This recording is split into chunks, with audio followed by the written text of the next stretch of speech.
Au printemps 2024, une puce d'IA photonique exécutant un test de performance d'inférence standard a affiché une efficacité énergétique supérieure à un 0 milliard d'opérations par watt. En termes simples, cela signifie que le meilleur GPU électronique actuellement disponible, celui qui équipe tous les grands centres de données d'IA de la planète, réalise environ 1 à 4 billions d'opérations par watt en conditions réelles d'utilisation.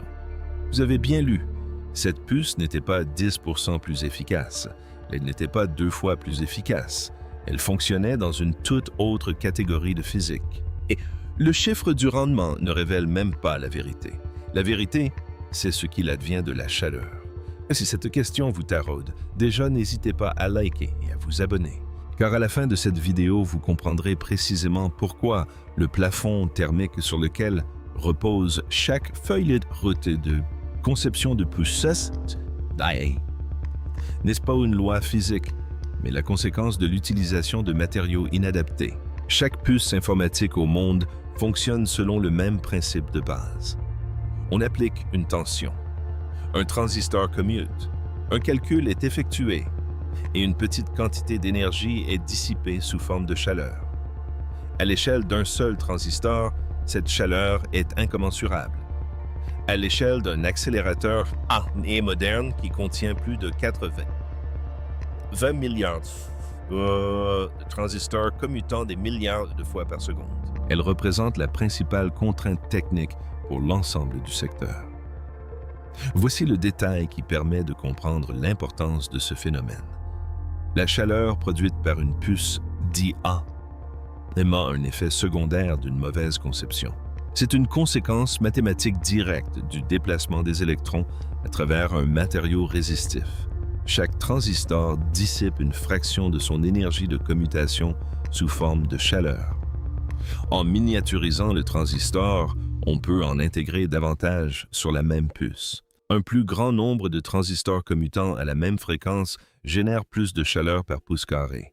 Les lois de la physique sont implacables. Les nœuds de production les plus avancés de TSMC génèrent des densités thermiques supérieures et 100 watts par centimètre carré en pleine charge d'IA. À titre de comparaison, on peut imaginer qu'une puce d'IA de 3 nanomètres en pleine charge génère en continu environ 1,60 et de l'énergie solaire, le tout dans un format de la taille d'un timbre-poste. L'Agence internationale de l'énergie a indiqué en 2023 que le refroidissement des centres de données à l'échelle mondiale consomme déjà plus de 200 TWh d'électricité par an, comparable à la consommation énergétique totale de plusieurs pays de taille moyenne réunis. La plupart de ces spécialistes du matériel d'IA n'atteignent jamais le seuil critique. Il s'agit du point où l'énergie nécessaire au refroidissement d'un cluster de puces commence à dépasser l'énergie consommée par ce cluster pour les calculs. Le Laboratoire National Lawrence Berkeley prévoit que pour les déploiements d'inférences les plus denses, ce seuil ne sera pas atteint. Cela se produit déjà aujourd'hui dans certaines configurations de rack. La réponse de l'industrie a été le silicium noir. Lorsqu'un processeur ne parvient pas à dissiper suffisamment de chaleur pour faire fonctionner tous ses transistors simultanément, il met hors tension certaines sections de la puce, laissant ainsi une zone de calcul fonctionnelle inactive, afin d'éviter que l'enveloppe thermique n'endommage le boîtier. Sur les puces d'IA, les plus avancées actuellement en production, jusqu'à 30% de la surface des transistors disponibles fonctionne à une fréquence inférieure à sa fréquence nominale ou reste hors tension lors de charges de travail d'inférence soutenues. Il ne s'agit pas d'une perte d'efficacité marginale. C'est un tiers du potentiel de la puce que vous avez payé qui est bridé par la chaleur. Ils ont déjà rencontré ce problème. En 2004, Intel a abandonné son Pentium 4 à 4 GHz. Les fréquences d'horloge qui avaient été doublées tous les 2 ans pendant 3 décennies se sont stabilisées. L'industrie s'est tournée vers le multicœur, non pas parce que le multicœur était plus rapide par cycle d'horloge, mais parce que les calculs thermiques relatifs à la mise à l'échelle monocœur étaient devenus erronés. La même remise en question est actuellement en cours à un niveau plus profond de l'infrastructure. Le mur thermique n'est pas une projection. Il s'agit d'une réalité infrastructurelle actuelle qui coûte déjà à l'industrie des centaines de milliards en frais de refroidissement, en puissance de calcul inutilisée et en consommation d'énergie. Or, un programme s'est penché sur ce mur et a conclu que la solution adéquate n'était pas un meilleur système de refroidissement, mais une approche physique différente. Et les conclusions de ce programme ont été rejetées par la majeure partie de l'industrie dans les 48 heures suivant leur publication. En 2022, une équipe de recherche de l'Université Tsinghua a publié dans la revue Nature un résultat sur lequel la communauté photonique travaillait depuis près de 2 décennies. Ils ont présenté une puce photonique, un processeur utilisant la lumière au lieu des électrons pour effectuer les opérations matricielles essentielles au fonctionnement de tout réseau neuronal moderne. Les performances annoncées étaient extraordinaires. La chaleur dégagée, quant à elle, était négligeable en pratique. Et là, la presse spécialisée dans les semi-conducteurs est passée à autre chose au fil du cycle d'actualité. Les objections n'étaient pas déraisonnables. L'informatique photonique était une promesse de recherche depuis les années 1980. Chaque tentative précédente s'était heurtée aux mêmes obstacles. Les composants photoniques étaient trop volumineux pour être intégrés à l'échelle d'une puce, trop sensible aux variations de fabrication pour garantir un rendement fiable et trop difficiles à interfacer avec les systèmes électroniques qui leur fournissaient des données. Le consensus était courtois mais ferme. De la physique intéressante, pas une puce.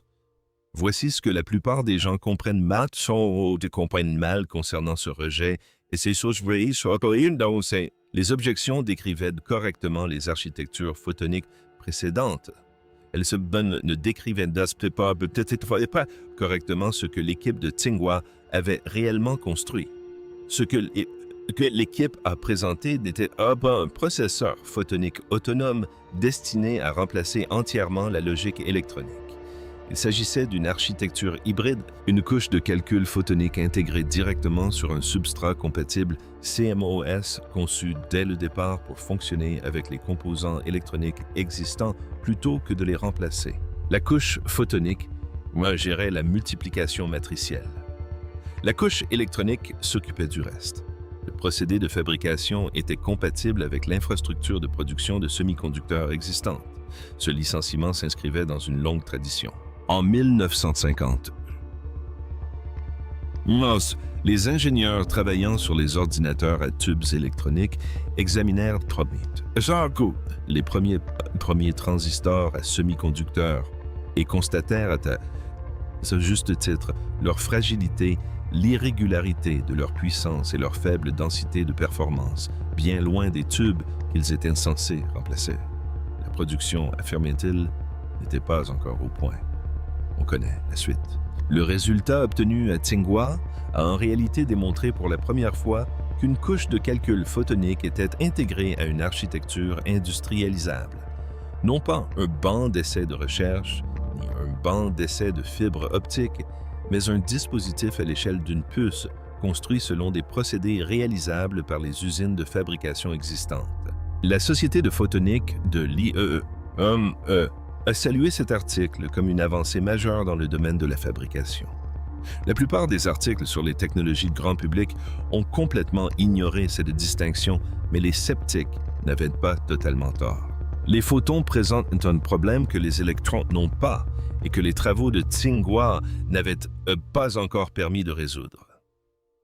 Le mécanisme qui confère sa rapidité au calcul photonique est aussi celui qui, à première vue, le rend totalement inadapté à cette application. Imaginez un prisme de verre baigné par un faisceau de lumière blanche. Dès que la lumière pénètre dans le verre, elle se divise, le rouge se réfracte d'un côté, le violet de l'autre. Chaque fréquence suit son propre chemin simultanément, sans interférence, sans production de chaleur. Il ne s'agit pas d'un tour de magie. C'est le comportement naturel des photons se propageant dans un milieu transparent. Et c'est cette propriété physique qui distingue fondamentalement l'informatique photonique de toute autre basée sur les électrons. Voici maintenant l'élément qui change tout. L'opération mathématique fondamentale de chaque réseau neuronal, celle qui s'exécute des millions de fois par seconde, lors de l'inférence est la multiplication matricielle. On prend une grille de nombres, on la multiplie par une autre grille de nombres et on additionne les résultats. Si cette opération est effectuée suffisamment rapidement et à une échelle suffisamment grande, on obtient un modèle de langage à un classificateur d'images, un moteur de recommandation. Le coût de calcul de cette opération explique pourquoi les puces d'IA constituent une catégorie de produits à part entière et la multiplication matricielle se traduit par une interférence optique d'une précision qui, sous un certain angle, paraît presque trop parfaite pour être vraie. Un modulateur Mach-Zehnder 2, un composant de quelques centaines de micromètres, construit à partir de guides d'ondes en silicium, encode une valeur numérique dans l'intensité d'un faisceau lumineux. Deux faisceaux codés sont injectés dans une structure d'interférence optique. Ils se combinent selon les lois de la superposition des ondes. L'intensité de sortie code. Le résultat de la multiplication. Sans commutation, sans dissipation thermique, sans dégagement de chaleur. Le calcul s'effectue à la vitesse de la lumière, soit le temps nécessaire à un photon pour parcourir la longueur du dispositif. L'inférence photonique passive élimine bien plus que la chaleur. Voici la liste complète perte d'énergie liée à la commutation. Génération de chaleur dynamique, tout est éliminé. Les contraintes de refroidissement liées à la couche de calcul ont disparu. De même, les limitations du silicium inactif, ce tiers bridé de chaque puce avancée et servant uniquement à éviter l'autodestruction du boîtier, ont été éliminés au niveau architectural et non plus contournés. Un article de 2023, Sum 3, paru dans Nature Photonics, portant sur un accélérateur de multiplication matricielle photonique, a démontré des performances supérieures à 100 milliards d'opérations par watt, et ça pour des tâches d'interférence ciblées contre environ 2 milliards d'opérations par watt pour une puce à 100 de référence dans des conditions comparables. Cela ne signifie pas pour autant qu'il s'agit d'une meilleure puce.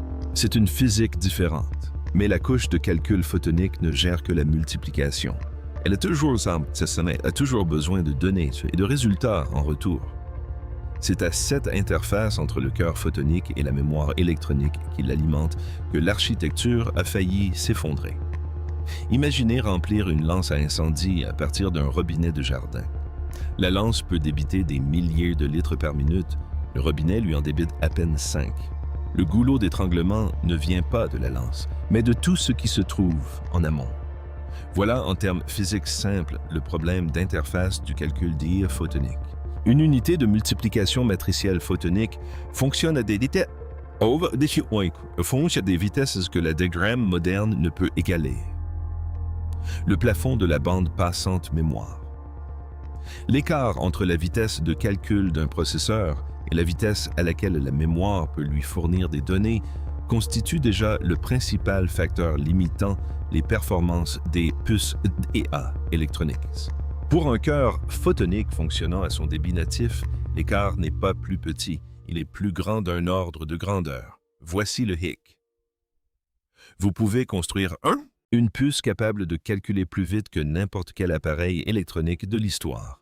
Et si l'interface mémoire ne peut pas la nourrir, vous n'avez rien résolu. Vous avez déplacé le goulot d'étranglement. La contradiction apparente est pourtant bien réelle.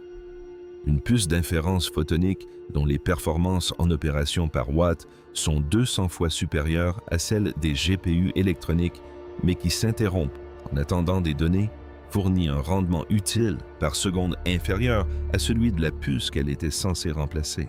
Les sceptiques qui ont soulevé cette objection en 2022 pointaient du doigt un véritable problème d'ingénierie. Ce qu'ils n'avaient pas anticipé, c'était la réaction. La solution n'était pas d'accélérer l'interface, mais de la rendre superflue. L'intégration photonique de proximité place la couche de calcul photonique directement adjacente aux matrices de mémoire analogique, non pas connectées à celle-ci par un bus numérique, mais physiquement colocalisées sur le même substrat lisant les valeurs de poids optiquement plutôt qu'électriquement. L'étape de sérialisation numérique, qui est à l'origine du problème de bande passante, disparaît complètement du chemin critique. C'est là que l'architecture devient véritablement contre-intuitive. Effectuer des inférences dans le domaine analogique implique d'accepter un niveau de précision numérique qui serait considéré comme un défaut dans un système numérique. Les composants analogiques dérivent. Ils introduisent du bruit. Pendant des décennies, cela a rendu le calcul analogique inadapté aux travaux numériques sérieux. Mais les réseaux de neurones à base de transformateurs, l'architecture sous-jacente à tous les principaux modèles de langage et systèmes de vision déployés à grande échelle aujourd'hui tolèrent remarquablement bien une précision numérique réduite. Les modèles étaient déjà quantifiés en représentations entières de 8 et 4 bits pour tenir sur du matériel plus petit. Le bruit analogique dans le domaine photonique se situe dans la même marge de tolérance. Cela ressemble à un défaut. C'est la caractéristique principale. Une étude de 2023 du laboratoire de recherche en électronique du MIT a confirmé que l'inférence analogique photonique sur un banc d'essai de classification ImageNet standard atteignait une précision à 1% près des performances numériques de référence en pleine précision. 1% pour un coût énergétique bien moindre. Ce résultat a levé l'objection relative à l'interface. Restait à savoir si deux mécanismes éprouvés isolément pouvaient être intégrés dans un seul boîtier qu'une usine de semi-conducteurs pourrait effectivement produire. La conception d'une couche de calcul photonique est un premier problème. La conception d'une interface de mémoire analogique en est un second. L'intégration des deux dans un seul boîtier, via un procédé de fabrication ne nécessitant pas un type d'usine entièrement nouveau, constitue un troisième problème d'une toute autre nature. Les composants photoniques sont constitués de guides d'ondes en silicium de modulateurs optiques et de photodétecteurs. Les composants électroniques sont fabriqués à partir de transistors en silicium dopé et d'interconnexions métalliques. Ces deux matériaux présentent des températures de dépôt, des procédés de gravure et des tolérances à la contamination différents.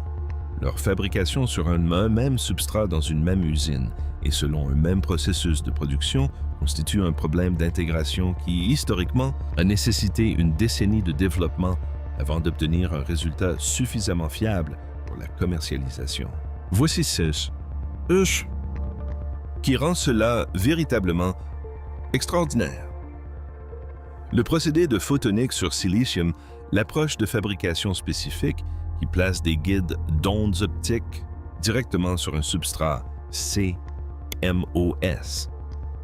était en développement chez IBM Research et Intel depuis le début des années 2000. En 2020, il s'agissait d'un procédé qualifié dans plusieurs fonderies, notamment GlobalFoundries et la ligne de production de photonics sur silicium de TSMC. Les composants photoniques et la logique électronique étaient déjà disponibles sur des plateformes de fabrication compatibles.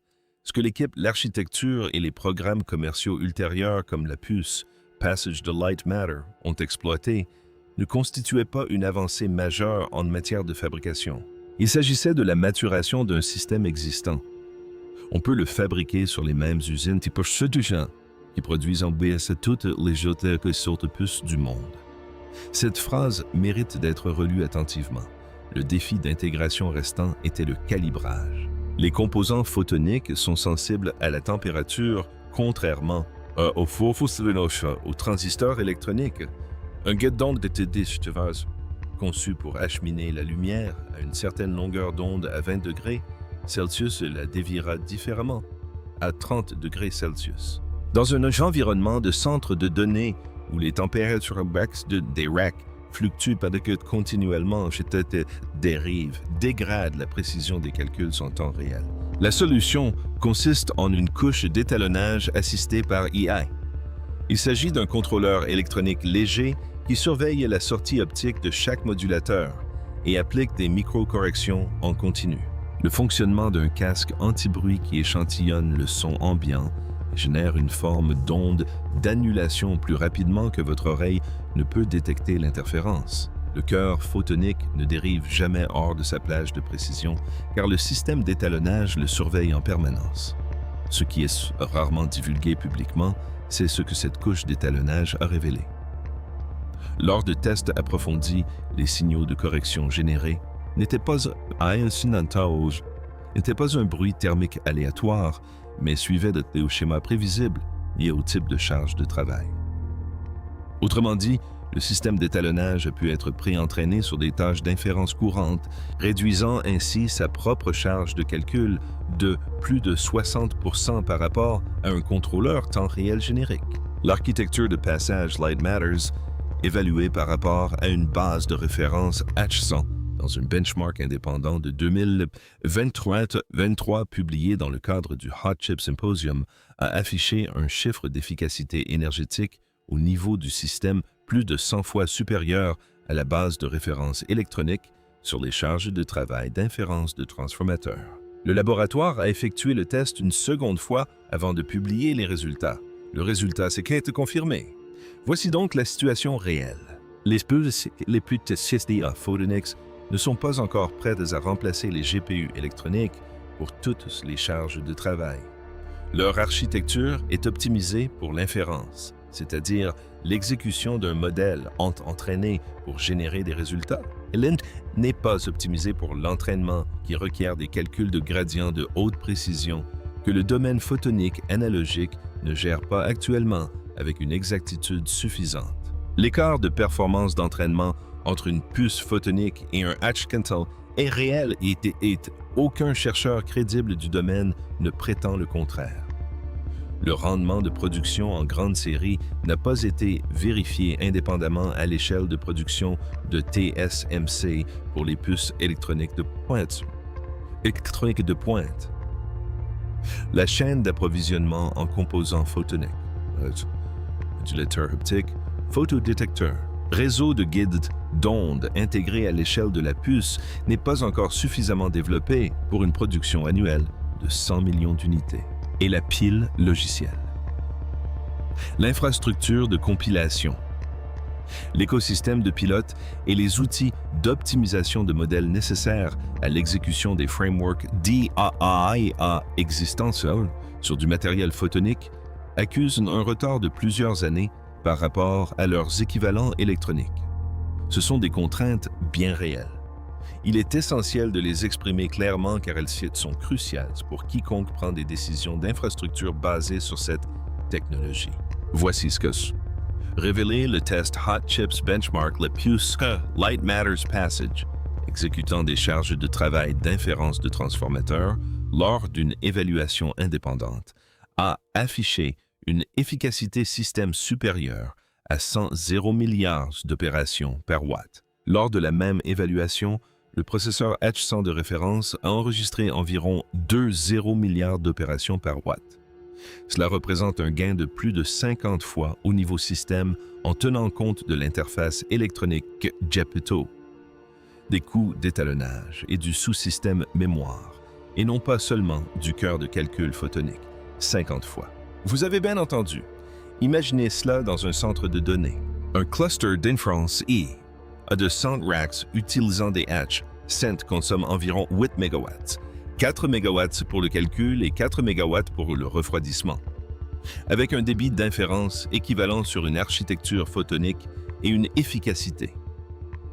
Système comparable.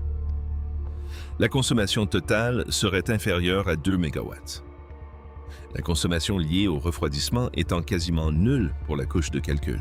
L'Uptime Institute estimait en 2023 que le refroidissement représentait à lui seul entre 30 et 40% du coût total d'exploitation d'un centre de données. Ce coût ne disparaît pas avec l'inférence photonique, il devient simplement négligeable. Et voici le chiffre dont personne ne parle. L'Agence internationale de l'énergie prévoit que la demande mondiale d'électricité pour l'inférence par l'IA dépassera un 0 TWh par an d'ici 2026. Cela représente environ 3% de la production mondiale actuelle d'électricité consommée par une seule catégorie d'applications avec une croissance annuelle de 30%. Une amélioration de l'efficacité d'un facteur 50 au niveau de la couche d'inférence ne se limite pas à réduire les coûts d'exploitation. Elle infléchit la courbe de la demande énergétique mondiale pour l'ensemble du secteur de l'IA.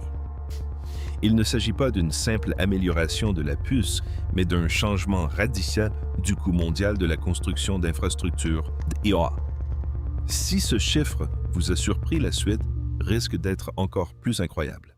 Abonnez-vous pour ne rien manquer de nos prochains articles. Le marché mondial de l'inférence IA est loin d'être un marché de niche. D'ici 2024, les fournisseurs de services cloud exécuteraient collectivement chaque jour un volume d'opérations d'inférence supérieur au nombre de grains de sable sur toutes les plages du globe. Un chiffre que le rapport 2023 de l'AIE sur les centres de données présente comme la catégorie unique de demande d'électricité industrielle connaissant la croissance la plus rapide de l'histoire enregistrée. Cette demande est actuellement satisfaite presque exclusivement par des clusters de GPU électroniques et SERS. Chaque rack de chaque centre de calcul hyperscale est conçu en tenant compte de la même contrainte thermique, celle que l'architecture photonique élimine structurellement. C'est là que le consensus a divergé. Lorsque les résultats du test Hot Chips ont circulé parmi les équipes d'ingénierie des principaux fournisseurs de cloud fin 2023, la réaction n'a pas été le scepticisme. C'était une question d'approvisionnement. À quoi ressemble la feuille de route et l'intégration et quels changements implique-t-elle? La réponse à cette question, c'est ce qu'on a. Et ce qui rend l'adoption réellement difficile, mais aussi ce qui garantit la pérennité de l'avantage. L'intégration de matériel d'inférence photonique dans l'infrastructure existante des centres de données nécessite plus que le simple remplacement d'une carte d'accélération par une autre. Les formats de serveurs, les normes d'interface, PCI, et les hypothèses de gestion thermique et les architectures d'alimentation sont tous construits autour des spécifications électroniques des GPU.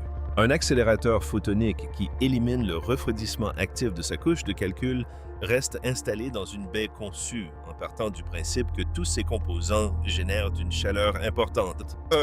Repenser cette hypothèse au niveau de l'infrastructure prend des années et non des trimestres. La chaîne d'approvisionnement en composants optiques modulateurs détecteurs, réseau de guides, d'ondes produits en volume, n'existe pas encore à l'échelle requise par le déploiement à très grande échelle. Selon toutes les estimations actuelles, la pile de compilateurs et de pilotes nécessaires à l'exécution de charges de travail dites en production sur du matériel photonique accuse un retard de maturité de 3 à 5 ans par rapport à son équivalent électronique. Le volet que personne n'aborde est celui des normes. L'Optical Internet Working Forum a ouvert en 2022 un groupe de travail dédié aux normes d'intégration optique co-emballées, abordant spécifiquement les spécifications d'interface dont les accélérateurs photoniques ont besoin pour s'intégrer aux architectures de serveurs existantes. Ce groupe de travail, qui réunit des ingénieurs d'Intel de Broadcom et de tous les principaux fournisseurs de services cloud, est le mécanisme qui permet de rendre le matériel photonique compatible avec les infrastructures à grande échelle. Les organismes de normalisation ne sont pas passionnants en soi. Ils représentent le lieu où les nouvelles découvertes physiques se transforment en ingénierie déployable. Le parallèle historique est celui de la mémoire flash NAND. En 2005, les fabricants de disques durs ont constaté que le stockage flash était trop cher par gigaoctet, trop limité en termes d'endurance en écriture et incompatible avec les normes d'interface de stockage existantes. Ils avaient raison sur les 3 points. En 2015, la mémoire flash NAND avait remplacé les disques durs traditionnels dans tous les ordinateurs portables, tous les smartphones et tous les niveaux de stockage des centres de données haute performance. Les données d'A et C montrent que la transition d'une référence crédible à une position dominante sur le marché a pris environ 8 ans. Les obstacles étaient bien définis, ces systèmes fabricants. La transition a néanmoins eu lieu. Le plafond qui a défini les feuilles de route des puces d'IA au cours de la dernière décennie n'était pas une limite fondamentale de calcul, mais une contrainte thermique. Or, les contraintes thermiques sont un problème lié aux électrons. Ce que les ingénieurs ont démontré dans cet environnement de test, ce n'était pas une puce plus rapide. C'était la preuve que l'hypothèse matérielle sous-jacente à 30 ans de conception de processeurs, à savoir que le calcul nécessite des électrons et que les électrons nécessitent une gestion thermique, n'est pas une loi physique. C'est un choix d'ingénierie et les choix peuvent être modifiés. Le passage de l'électron au photon au niveau de l'inférence n'accélère pas l'IA de la même manière qu'une nouvelle génération de GPU. Il modifie complètement l'équation des ressources. La gestion de la chaleur cesse d'être un paramètre de conception. Le refroidissement cesse d'être un centre de coût d'infrastructure. La courbe énergétique, dont l'AIE prévoit une inflexion vers des conséquences à l'échelle du réseau électrique d'ici 2026, cesse de s'infléchir dans cette direction. Non pas parce que la demande ralentit, mais parce que les lois physiques régissant cette demande ont changé. Si vous êtes arrivé jusqu'ici, comprenez désormais l'architecture des puces d'IA photonique mieux que la plupart des spécialistes du domaine. Voici ce qui a été démontré. La limite thermique est une contrainte liée aux électrons et non une constante physique. La technologie photonique l'élimine au niveau de l'inférence. L'intégration en production via la photonique sur silicium compatible CMOS. Les normes optiques co-encapsulées et le calcul analogique en mémoire est ouverte et en cours d'industrialisation. Le calendrier ne s'est pas encore arrêté, mais la direction est claire.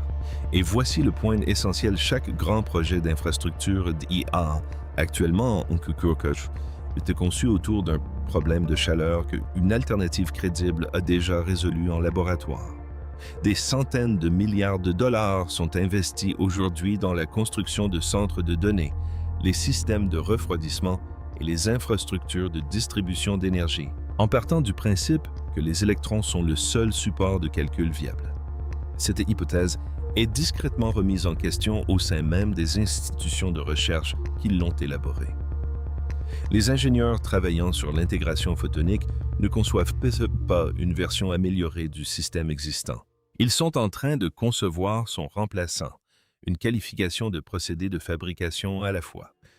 Ce schéma, un nouveau matériau d'abord rejeté par l'industrie qui dépend de l'ancien puis déployé à grande échelle plus rapidement que prévu, n'est pas propre aux semi-conducteurs.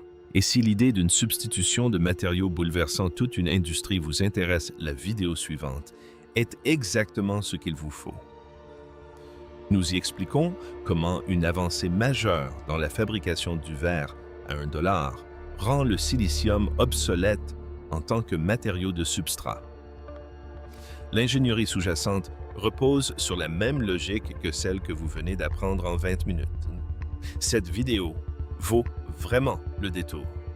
Si elle a changé votre vision de l'avenir du matériel d'IA, n'hésitez pas à liker et à vous abonner pour ne rien manquer. J'aimerais maintenant connaître votre avis dans les commentaires. Pensez-vous que les puces d'IA photonique remplaceront les GPU électroniques pour les charges de travail d'inférence d'ici 10 ans ou le fossé d'intégration dans la fabrication? Repousse-t-il cette échéance au-delà de 2035? Les deux points de vue sont étayés par des arguments d'ingénierie solides. J'ai lu chacun d'eux. À bientôt pour le prochain.